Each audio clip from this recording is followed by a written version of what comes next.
Question दिया हुआ है balance bye electron ion method, ठीक है।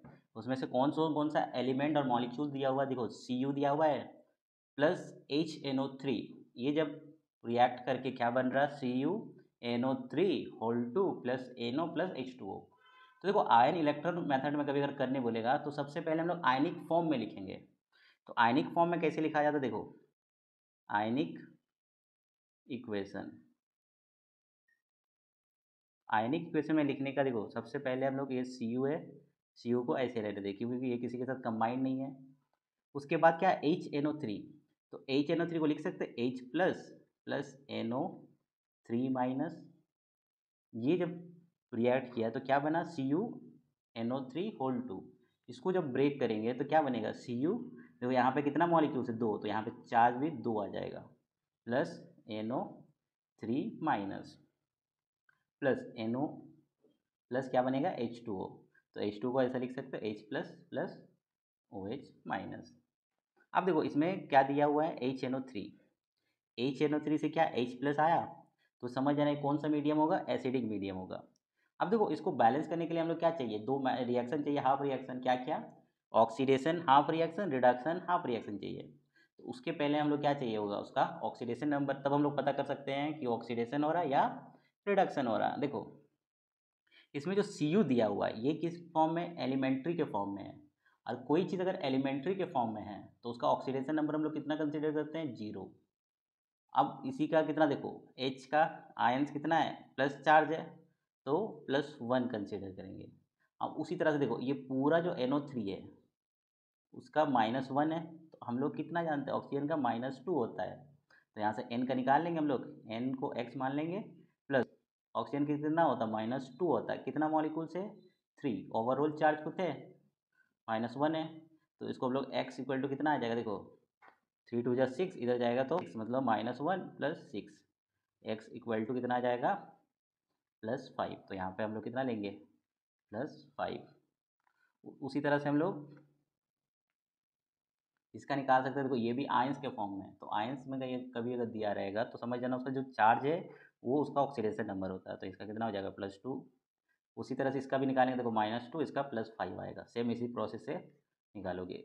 इसका होता है -2, इसका कितना हो जाएगा +2, ये तो चार्ज के बराबर होगा +1, और ये हो जाएगा +1 -2। अब देखो इसमें से इंक्रीज कौन कर रहा है, डिक्रीज कौन कर रहा है, उसको कंसीडर करेंगे, बाकी जो सेम है उसको कंसीडर नहीं करेंगे। देखो Cu से लेके क्या बन रहा है Cu2 प्लस, मतलब 0 से लेके 2 प्लस बन रहा है, तो ऑक्सीडेशन नंबर इंक्रीज करेगा, और जहाँ पे ऑक्सीडेशन नंबर इंक्रीज करेगा वो याद रखना ऑक्सीडेशन होता है, और जहाँ पे ऑक्सीडेशन नंबर डिक्रीज करेगा वो रिडक्शन होता है, ठीक है।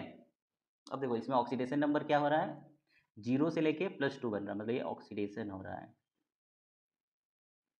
इसमें रिडक्शन कौन हो जाएगा, देखो +5 से लेके क्या बन रहा है +2 बन रहा है, ऑक्सीडेशन नंबर डिक्रीज कर रहा है, तो इसको हम लोग बोलेंगे रिडक्शन। इसी को दो हाफ रिएक्शन के बेसिस पे लिखेंगे, पहला लिखेंगे हम लोग ऑक्सीडेशन हाफ रिएक्शन। देखो ऑक्सीडेशन हाफ रिएक्शन हम लोग कैसे लिखेंगे, क्या से क्या बन रहा है Cu से लेके Cu2 प्लस बन रहा है। अब देखो 2 प्लस कब बनेगा, जब 2 इलेक्ट्रॉन को वो क्या करेगा, लूज करेगा, तो इक्वेशन 1 मान लेते हैं। सेकेंड हम लोग क्या लिखेंगे, reduction half reaction, reduction half reaction. देखो रिडक्शन हाफ रिएक्शन कैसे करेंगे, यहाँ पे क्या दिया हुआ है NO, यहाँ पे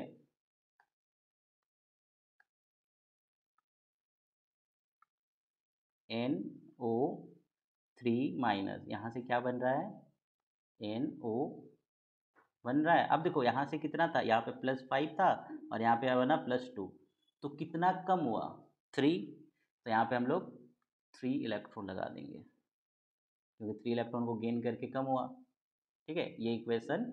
अब देखो इसमें और एक चीज़ ध्यान देना, इसमें ऑक्सीजन भी है, ऑक्सीजन इस साइड कितना है, रिएक्टेंट साइड 3 है, प्रोडक्ट साइड 1 है।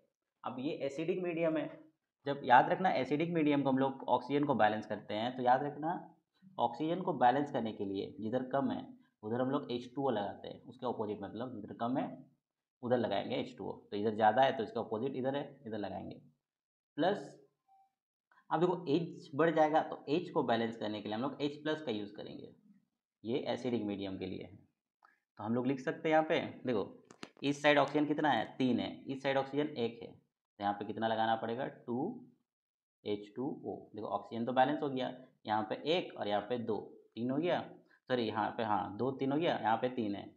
अब देखो यहाँ पे हाइड्रोजन कितना है 2 2 ज़ा 4, तो यहाँ पे कितना लगाएंगे 4H+, ये इक्वेशन 2 हो गया। अब देखो सबसे उसके बाद हम लोग देखना है कि ऑक्सीजन तो बैलेंस हो जाए, अब आता है कि दोनों इक्वेशन में इलेक्ट्रॉन कितना कितना है, सेम है क्या, नहीं, तो इसको हम लोग क्रॉस मल्टीप्लाई करके सेम करेंगे और दो इक्वेशन को जोड़ देंगे। तो देखो इसके कितना से मल्टीप्लाई करेंगे हम लोग, इसको 3 से और इसको 2 से। जब 2 से मल्टीप्लाई करेंगे तो क्या आ जाएगा, नेक्स्ट पेज में लिख देते हैं। देखो जब यहाँ से मल्टीप्लाई करेंगे बता दें, देखो 3Cu plus 3Cu2 plus plus 6 electron, तो क्या आएगा 3Cu plus sorry 3Cu arrow देके 3Cu2 प्लस प्लस 6 इलेक्ट्रॉन, ये इक्वेशन हो गया। दूसरा इक्वेशन में क्या आ जाएगा, देखो 2 से सबको मल्टीप्लाई करेंगे तो हाइड्रोजन यहाँ पे कितना है 4, 4 2 जा कितना आ जाएगा 8 हो जाएगा।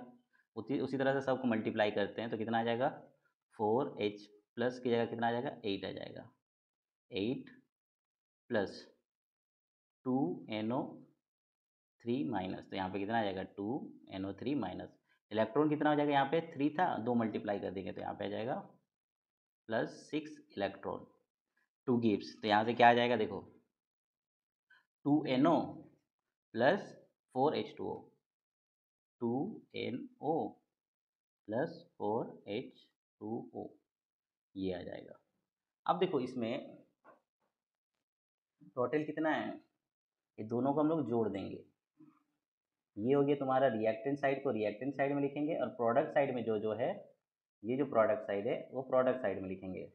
तो बताओ रिएक्टेंट साइड में कौन कौन है, पहले Cu है तो हम लोग लगा सकते हैं 3Cu प्लस क्या है 8H+ है, प्लस यहाँ पे कितना दिया हुआ है 2NO3 minus, plus 6 electron, sorry 6 electron तो कट जाएगा यहाँ पे, देखो इसको और इसको काट दो, तो यहाँ से क्या बनेगा 3Cu2 plus plus 2NO plus 4H2O। देखो यहाँ तक तो आ गया। अब देखो Cu के साथ कौन कंबाइंड था, मॉलिक्यूल्स के फॉर्म में कौन कंबाइंड था NO3, तो इसमें देखो टोटल कितना चार्ज है 3 2 जा 6 है, ठीक है, टोटल कितना प्लस चार्ज है 6 प्लस, तो माइनस भी 6 आना चाहिए, तो माइनस क्या आ जाएगा NO3 माइनस, तो ये कितना मॉलिक्यूल्स आएगा 6 मॉलिक्यूल्स। जब इधर प्रोडक्ट साइड 6 आएगा तो रिएक्टेंट साइड भी क्या आएगा 6 मॉलिक्यूल्स लिखेंगे, तो ऐसा लिख सकते हैं। देखो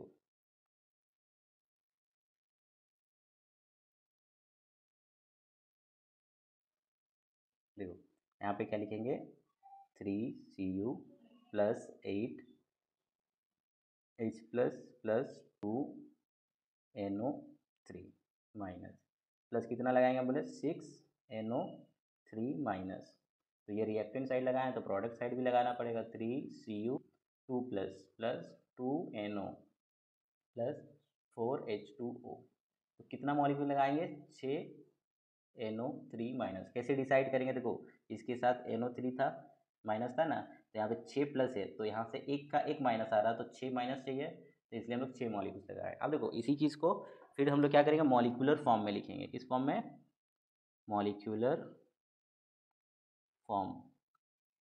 तो मॉलिक्यूलर फॉर्म में कैसे लिखा जाता है, देखो 3Cu प्लस, अब देखो यहाँ से 8H+ है और टोटल 8NO3 माइनस, तो हम लोग लिख सकते हैं HNO3, 8 मॉलिक्यूल्स आपस में कंबाइन हो गया। उसी तरह से देखो यहाँ पे कितना है 3 2 जा 6 प्लस चार्ज है और 6 माइनस चार्ज है, तो हम लोग लिख सकते हैं CuNO3। अब देखो ये कितना मॉलिक्यूल्स है 2, तो यहाँ पे कितना हो जाएगा 2, क्योंकि हम लोग क्या जानते हैं जब भी लिखते हैं Cu2 प्लस और NO3 3 - 2 क्रॉस मल्टीप्लाई करते हैं ना हम लोग, इसका चार्ज 1 है, इसका 2 है, तो इसके साथ मल्टीप्लाई करेंगे, इसको इसके साथ। अब कितना मॉलिक्यूल्स है? 3, यहाँ पे 3 लगा सकते हैं, प्लस 2NO प्लस क्या आ जाएगा 4H2O। देखो ये हो गया मॉलिकुलर फॉर्म में, तो ये हो गया बैलेंस भी हो गया।